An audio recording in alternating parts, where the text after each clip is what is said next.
Le invito a que me acompañe a leer en Primera de Pedro capítulo 3.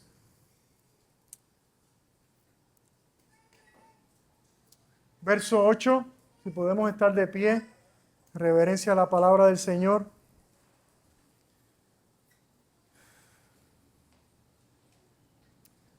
Primera de Pedro 3, verso 8, dice así la palabra del Señor. En conclusión, sean todos de un mismo sentir, compasivos, fraternales, misericordiosos y de espíritu humilde, no devolviendo mal por mal o insulto por insulto, sino más bien bendiciendo, porque fueron llamados con el propósito de heredar bendición. Porque el que desea la vida, amar y ver días buenos, refrene su lengua del mal y sus labios no hablen engaño. Apártese del mal y haga el bien. Busque la paz y sígala, porque los ojos del Señor están sobre los justos y sus oídos atentos a sus oraciones. Pero el rostro del Señor está contra los que hacen el mal. Amén. Señor, te damos gracias por tu palabra y te pedimos que en esta hora abras nuestro entendimiento, nuestros ojos espirituales, nuestros oídos espirituales y podamos entenderla, recibirla, encarnarla y compartirla, Señor. Gracias por este momento, en el nombre de Jesús. Amén. Pueden sentarse.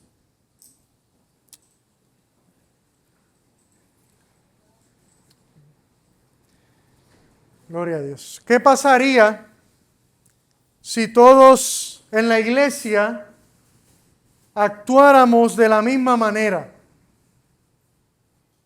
O fuésemos caracterizados por las mismas cosas. ¿Qué pasaría si la gente a nuestro alrededor observara una verdadera consistencia en nuestra manera de comportarnos? ¿Qué pasaría si hubiera uniformidad en nuestra manera de vivir? ¿Cuál sería el impacto que tendríamos en nuestra sociedad? Pero ¿será acaso esto posible? Creo que esto es precisamente lo que Pedro desea que sus amados hermanos y hermanas en la fe entiendan.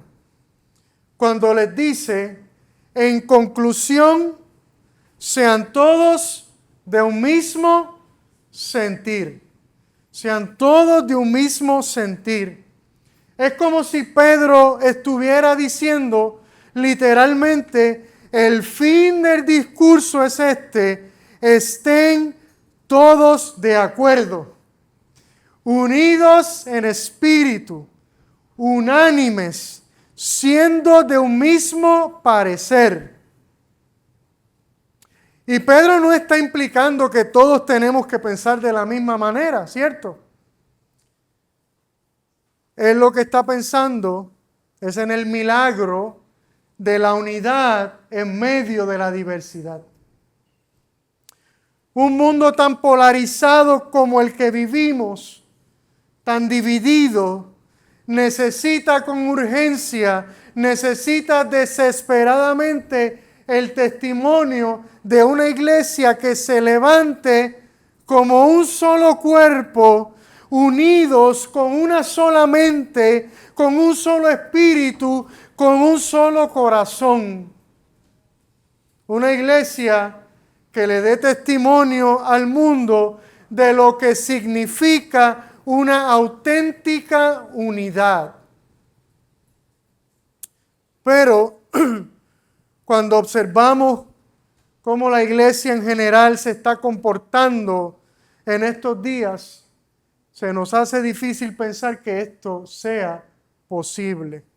Alcanzar tal unidad parece una misión imposible. Esta semana, algunos de ustedes escucharon el bochinche de la semana en la iglesia evangélica. Entrevistan a Dante Gebel y él hace unas expresiones. Y usted abrió las redes y barrieron el piso con él. Y Nueva Vida censuró su programa. Y él se enteró y desde su altar criticó a esta emisora. Y uno dice, ¿qué es esto? ¿Qué es esto? ¡Qué desastre! ¡Qué terrible! Eso es lo que el mundo está viendo. Pero entonces, ¿qué es lo que Pedro está concluyendo? Pedro está concluyendo el argumento que inició en el capítulo 2. Argumento que ha venido exponiendo y expandiendo acerca de cómo nuestras vidas deben reflejar o dar testimonio del cambio y de la transformación que ha ocurrido ya en nosotros. De cómo se supone que una persona que ha nacido de nuevo a una esperanza viva actúe en este mundo. Y que no solo actúe, sino que la gente a su alrededor pueda notar el cambio y la transformación que ha ocurrido en esa persona. Sean todos de un mismo sentir. ¿Y a quiénes se refiere Pedro cuando dice todos? Aunque en ocasiones él se dirige a grupos de personas específicos, como por ejemplo aquellos que están sometidos a las autoridades terrenales, como a los siervos, a los esclavos, a los esposos, a las esposas. Él clasifica a todos los creyentes de la misma forma: peregrinos y extranjeros. Peregrinos y extranjeros. Aquellos que van de paso por este mundo. Aquellos que son de la diáspora, que viven en este mundo, pero no son de este mundo. No importa nuestro estatus social, no importa nuestro rol, no importa nuestro trabajo o nuestra función, todos tenemos una misma identidad. Todos somos peregrinos y extranjeros en una tierra extraña, ciudadanos de otro reino.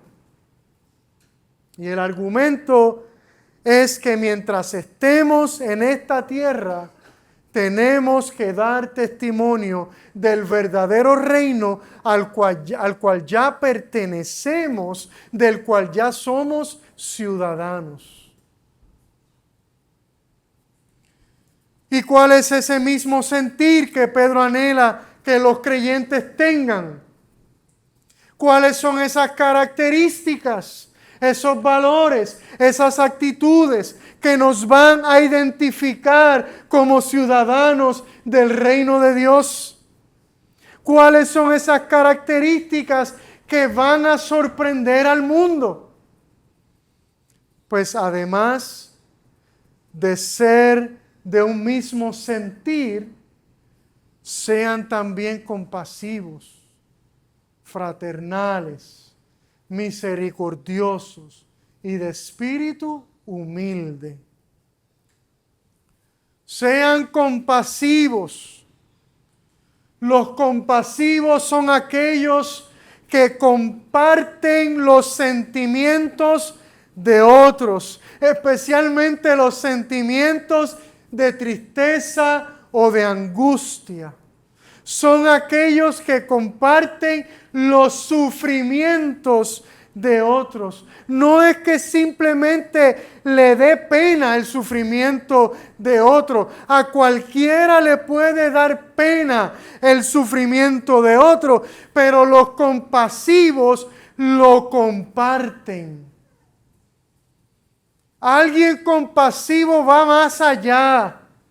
Se sale de su zona de comodidad, se mueve, deja lo que está haciendo para ir y caminar junto a los que sufren, para llorar con ellos o para buscar de alguna manera aliviar su dolor. El compasivo actúa de manera compasiva porque ya alguien le mostró a él compasión. Imagine lo que pasaría si el mundo que nos rodea fuese testigo de una iglesia compasiva. Si le preguntáramos a la gente que nos rodea, ¿dirían que somos una iglesia compasiva? Sean fraternales, o sea, amen de forma fraternal. Amen, pero como si el otro fuese su hermano de sangre. Ámense como hermanos de sangre porque eso precisamente es lo que son.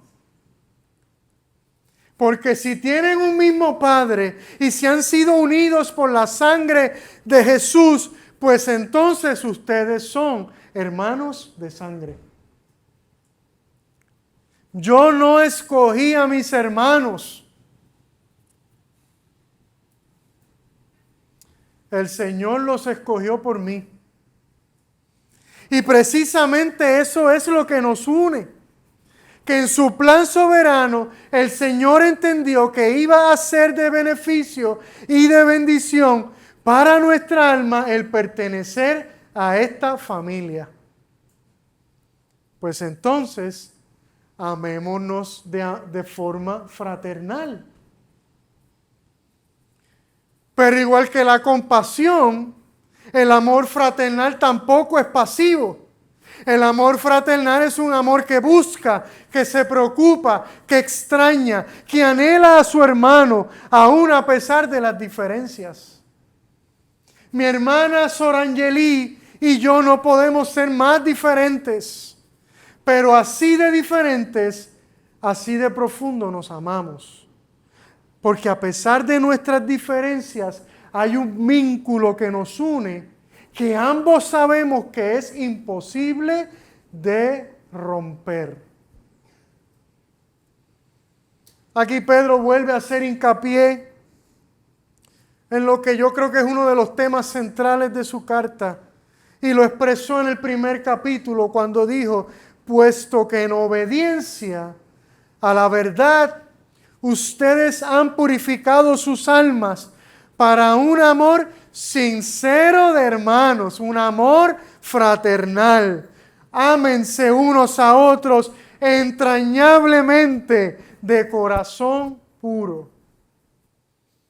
El que ama con amor fraternal lo hace porque él mismo ya experimentó esa clase de amor. Si le preguntáramos a la gente que nos rodea, dirían que esta iglesia es una iglesia donde la gente se ama como hermanos de sangre. Y de hecho, déjeme hacer un paréntesis, no olvidemos que todas estas cosas son producto de nuestra nueva identidad en Cristo. Son frutos de su obra en nosotros. Por lo tanto, es un milagro vivir de esta manera. O sea, esto es humanamente imposible.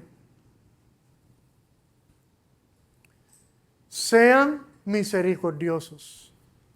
Alguien misericordioso es alguien que siente y actúa con ternura hacia los demás, con comprensión y no con juicio. El misericordioso es lo contrario al acusador. El acusador juzga de lejos. El misericordioso se acerca y primero escucha para entender. Se sienta a la mesa con el otro. El misericordioso es lo contrario al legalista. El misericordioso busca la reconciliación y el convivir, aunque no estemos de acuerdo en todo. Al misericordioso le importa más la unidad que ganar un argumento.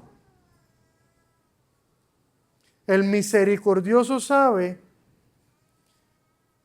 que no todos hemos alcanzado la misma madurez espiritual y por lo tanto es paciente con los que vienen detrás.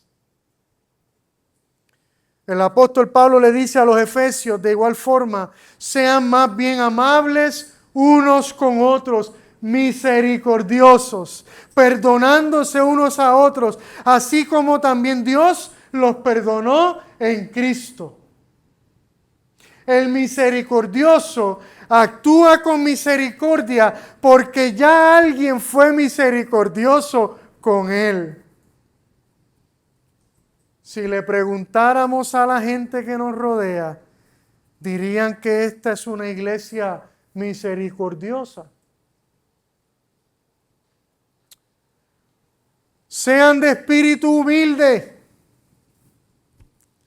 El humilde no es el que piensa menos de sí mismo, sino aquel que piensa menos en sí mismo. El humilde considera al otro como más importante que él. El humilde sabe que él no es el centro del universo. El humilde sabe que no merece nada de lo que tiene. Por eso no confía en lo que posee. Es fácil edificar al humilde y es muy difícil enojarlo.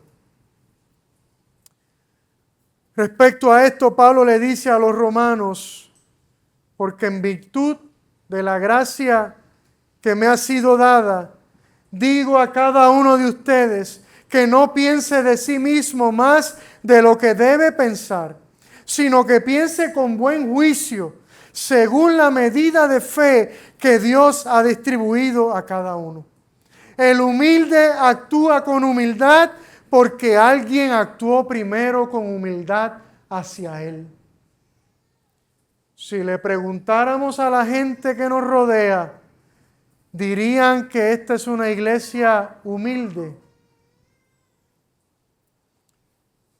La verdad es, iglesia, que todas estas características son fruto de la madurez espiritual. ¿Me escuchó? Todas estas características son fruto de la madurez espiritual. A alguien que es maduro en su fe, le brotan estas virtudes, le salen por los poros. ¿Quieres ver a alguien maduro en su fe?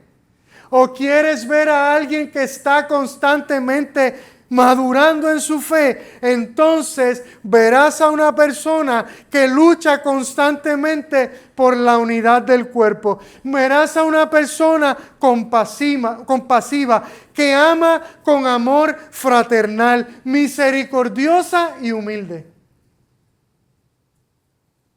En cambio, ¿quieres ver a alguien inmaduro en su fe? Entonces verás a una persona que trae división al cuerpo. Verás a una persona que actúa con indiferencia ante las necesidades de los demás. Verás a una persona que se relaciona con los demás, pero de forma superficial o interesada o hipócritamente. Verás una persona acusadora, criticona y legalista. Y verás a una persona orgullosa.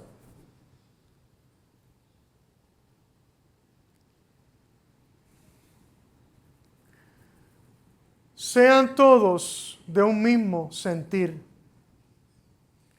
no devolviendo mal por mal o insulto por insulto. Sean más bien bendiciendo, porque fueron llamados con el propósito de heredar bendición.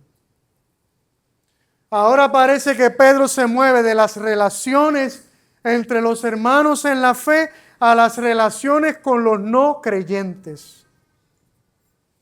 Además de la unidad, además de la compasión, además del amor fraternal, la misericordia y la humildad, aquellos cuyas vidas han sido transformadas por el poder de Dios, también se caracterizan por no buscar venganza, por no pagar mal con mal, por no responder con insultos cuando los insultan. En cambio, en vez de pagar con mal, ¿saben lo que hacen? Bendicen. En vez de insultar, ¿saben lo que hacen? Bendicen. ¿Les recuerda a alguien esto? En una ocasión Jesús dijo, pero a ustedes, los que oyen, ¿ahí habrá alguien aquí que oye?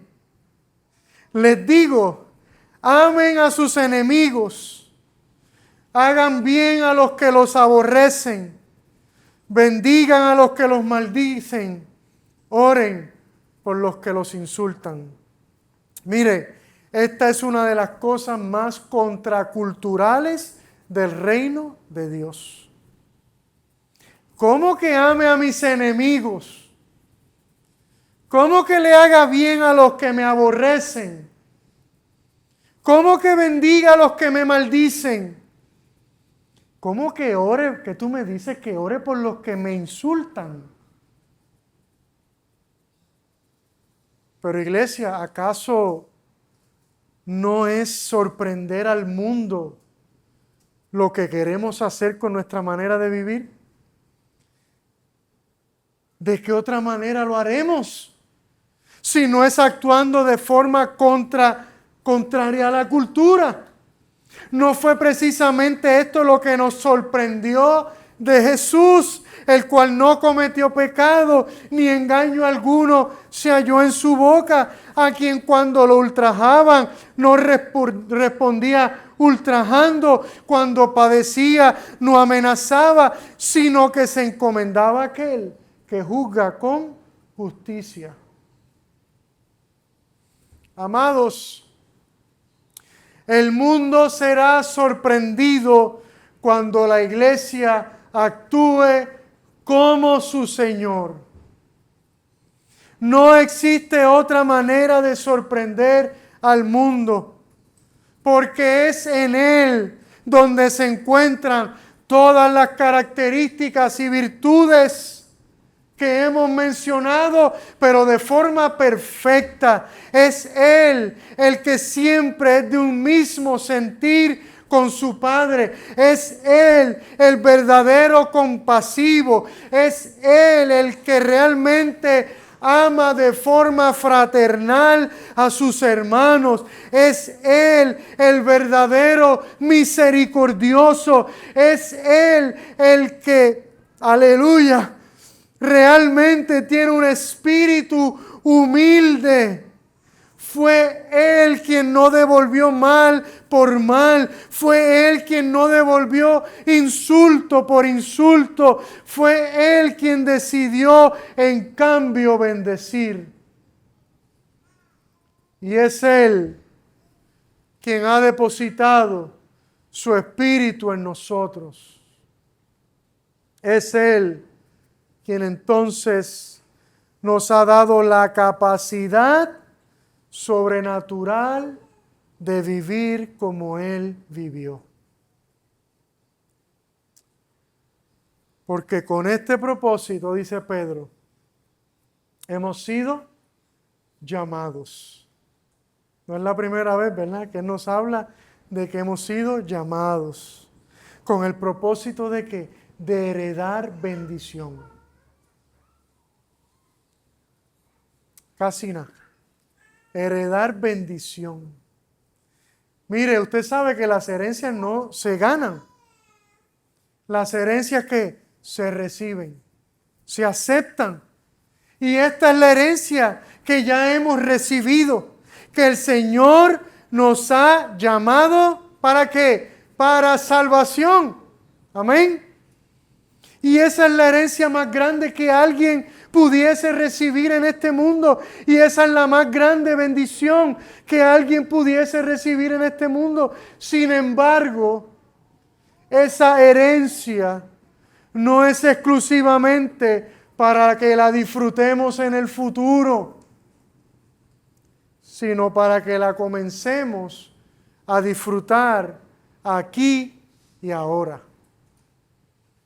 Porque cuando actuamos como nuestro Señor, cuando somos fieles representantes de Él en este mundo, comenzamos a disfrutar de los beneficios de nuestra herencia, de los beneficios de nuestra salvación. ¿Y cómo se ve reflejada esa bendición? ¿Cuál es la ganancia de esa bendición? ¿Cuáles son sus dividendos? Pues mire, una comunidad unida, amorosa, donde se confiesan los pecados, donde se restaura al herido, donde se sana al enfermo, donde se libera al oprimido, donde las vidas son transformadas. Una iglesia que crece y se levanta y se vuelve cada día más compasiva, más misericordiosa y más humilde. Una comunidad que de pronto se vuelve un lugar seguro, una fortaleza espiritual, una lumbrera en la oscuridad, un refugio, un pedazo del cielo y de la tierra nueva. Un lugar donde la gente se verá irresistiblemente atraído a ella. No tenemos que esperar hasta que Cristo regrese para experimentar la bendición que hemos heredado. Entonces Pedro, inspirado por el Espíritu Santo, acude una vez más al Antiguo Testamento, especialmente a los Salmos, para darle fundamento a su argumento y explicar de qué se trata esta bendición que hemos recibido. Parece que Pedro conoce muy bien su Biblia. Aquí él cita una porción del Salmo 34. Porque el que desea la vida, amar y ver días buenos, se refrene su lengua del mal y sus labios no hablen engaño. Apártese del mal y haga el bien. Busque la paz y sígala. Porque los ojos del Señor están sobre los justos y sus oídos atentos a sus oraciones. Pero el rostro del Señor está contra los que hacen el mal. ¿Habrá alguien aquí en este día que desee la vida? ¿Habrá alguien? Y no me refiero simplemente a desear vivir.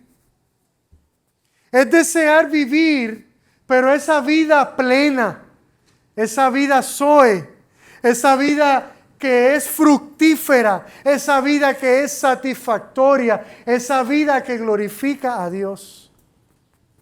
Tampoco se trata de vivir una vida de color de rosa. De hecho, a los creyentes que Pedro le está escribiendo, no estaban viviendo una vida color de rosa. Esto se trata de vivir la vida a plenitud, a pesar de las tribulaciones, las pruebas y los sufrimientos. ¿Habrá alguien aquí entre nosotros que desee amar y ver días buenos? Amén.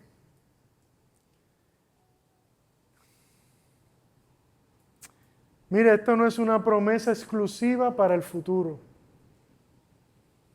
Ciertamente llegará un día en que finalmente disfrutaremos de la vida a toda plenitud, de un amor sin límites y de días buenos por siempre y para siempre.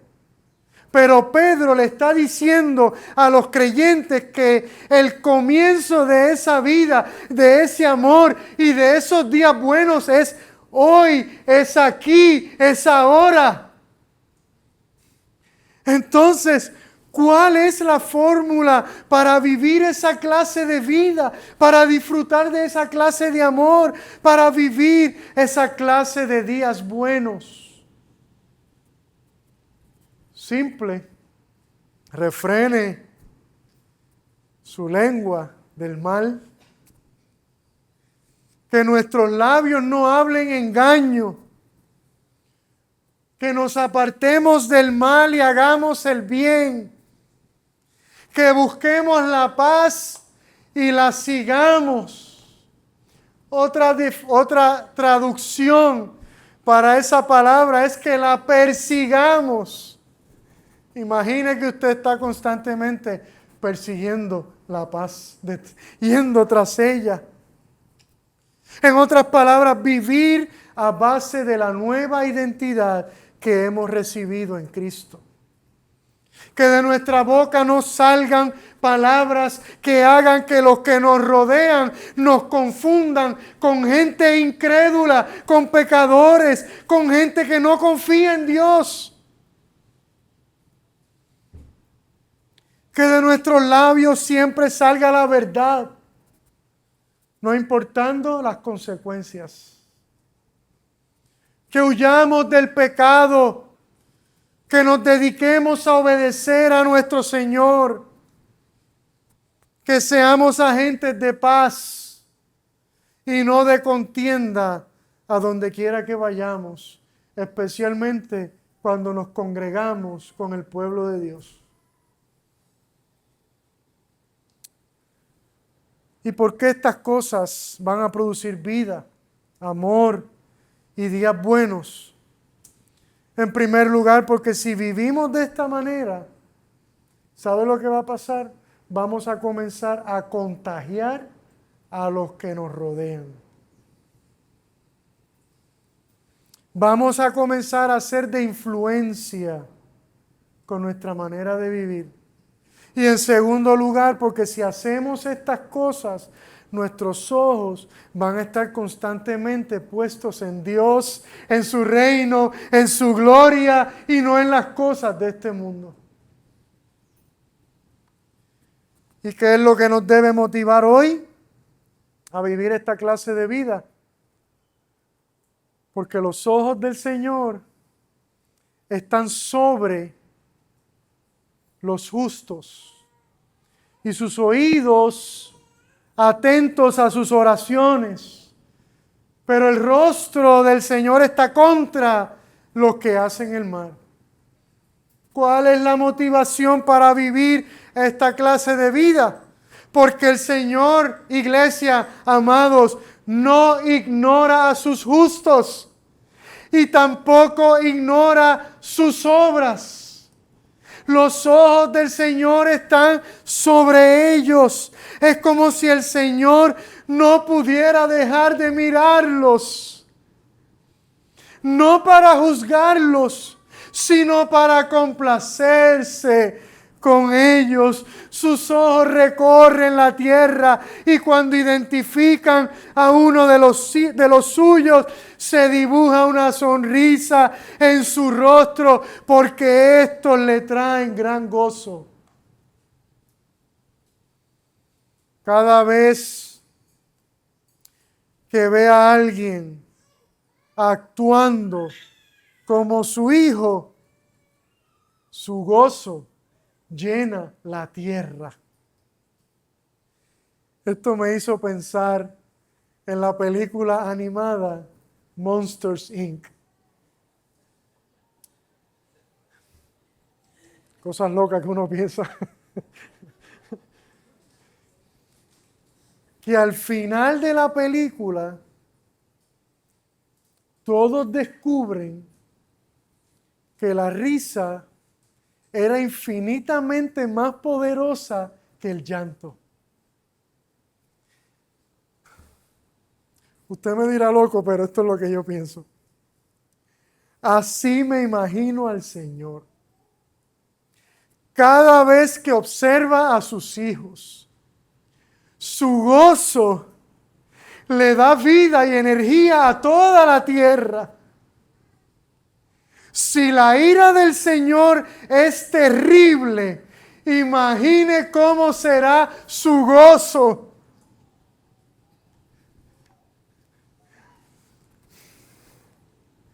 Sus ojos están sobre los justos y sus oídos atentos a sus oraciones. Es como si el Señor estuviese constantemente callando otras voces. Cállate. Callando otras voces para solo estar atento a escuchar la voz de sus hijos. ¿Qué otra motivación necesitamos para vivir la vida que Él quiere que tú y yo vivamos? Que tenemos su gozo, que nosotros le provocamos gozo y tenemos sus oídos. Pero también hay otra motivación poderosa. Pero es una motivación negativa. El salmista dice que el rostro del Señor está en contra de los que hacen el mal. Es una buena motivación. Así como los ojos del Señor le brillan cuando observa a sus hijos, asimismo su rostro se enfurece cuando observa a los que hacen el mal. ¿Y quién quisiera ver el rostro enfurecido del Señor?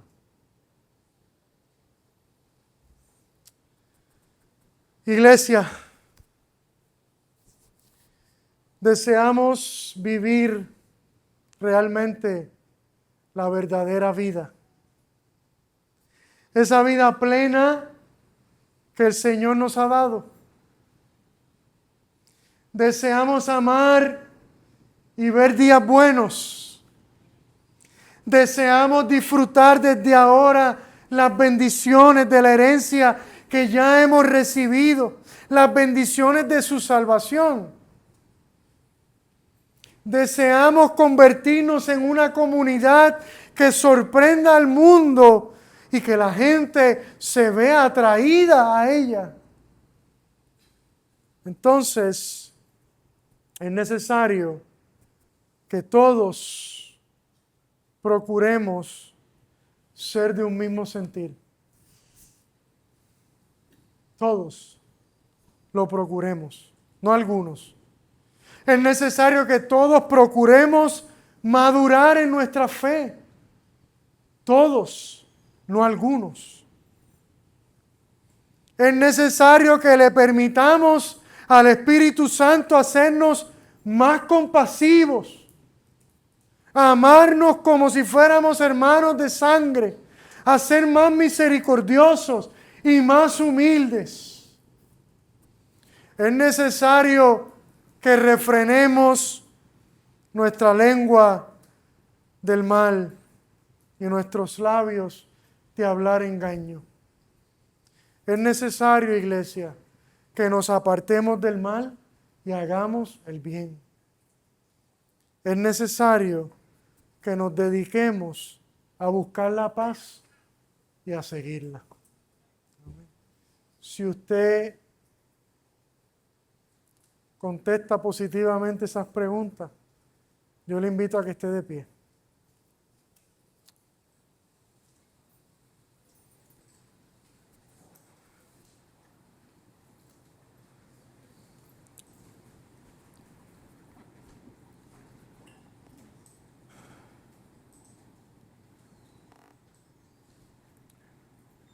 Señor, nos paramos. Una respuesta física, afirmativa a tu palabra, afirmativa a tus instrucciones, afirmativa a tus mandamientos, afirmativa a la confrontación que nos haces en esta mañana y afirmativa también a la palabra de ánimo que nos das. Porque tu espada tiene dos filos. Nos confronta y nos anima. Nos redarguye y nos da esperanza. Esa es tu palabra, Señor. Y como iglesia respondemos a tu llamado. Respondemos a lo que nos estás pidiendo como iglesia. Respondemos al anhelo que tú tienes, porque como iglesia seamos de un mismo sentir, porque como iglesia seamos más compasivos, más misericordiosos y más humildes, y que nos amemos con amor fraternal, Señor. Ayúdanos a ser como tú. Ayúdanos a vivir como tú viviste, sabiendo por un lado que es humanamente imposible y por el otro, sabiendo que tú nos has empoderado, que nos has dado tu espíritu, que nos has dado tu mente y tu corazón para que podamos vivir esa vida, Señor. Nos has dado una nueva identidad y sobre todo nos has dado una herencia de bendición, una herencia de salvación, una herencia de esperanza, una herencia de gozo. Gracias, Señor, por amarnos aún a pesar de nuestras bajezas, aún a pesar de nuestros pecados, aún a pesar de nuestras malas actitudes, aún a pesar de nuestros pensamientos desviados. Tú nos amas y te complaces en nosotros. Aleluya.